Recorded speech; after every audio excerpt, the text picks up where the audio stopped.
छत्तीसगढ़ में विष्णुदेव साय सरकार ने इस साल 15 नवंबर से धान खरीदी शुरू करने का ऐलान किया है, जिसका इंतजार प्रदेश के किसानों को है। लेकिन प्रदेश के किसानों के माथे पर चिंता की लकीरें साफ झलक रही है।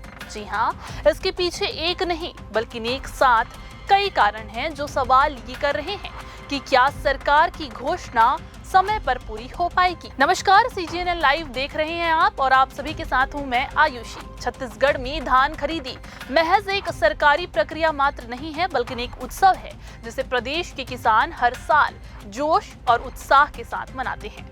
ये एक ऐसा पर्व है जो करीब 2 माह तक निरंतर जारी रहता है।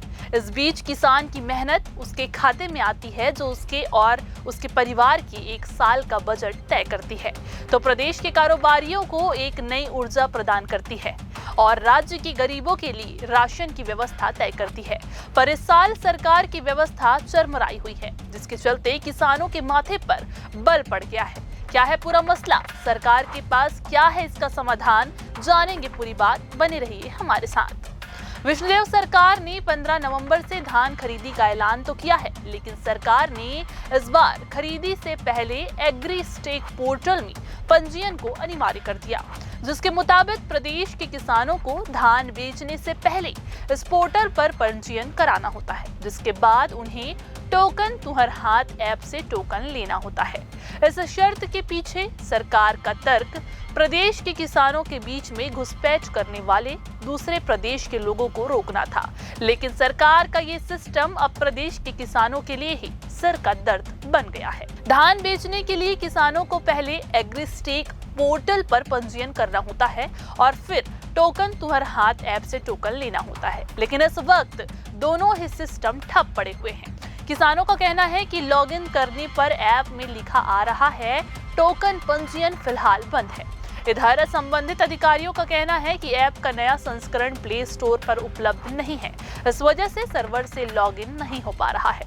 पर सरकार के नुमाइंदे ये भी नहीं बता पा रहे कि यदि सिस्टम बहाल नहीं हुआ तब की स्थिति में प्रदेश के किसान क्या करेंगे।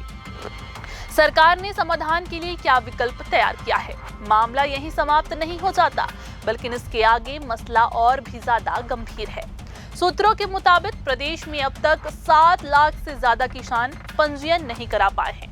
पोर्टल में तकनीकी गड़बड़ी, डेटा एरर और खसरा खतौनी मिलान की समस्या के कारण आवेदन जो है वो रिजेक्ट हो रहे हैं।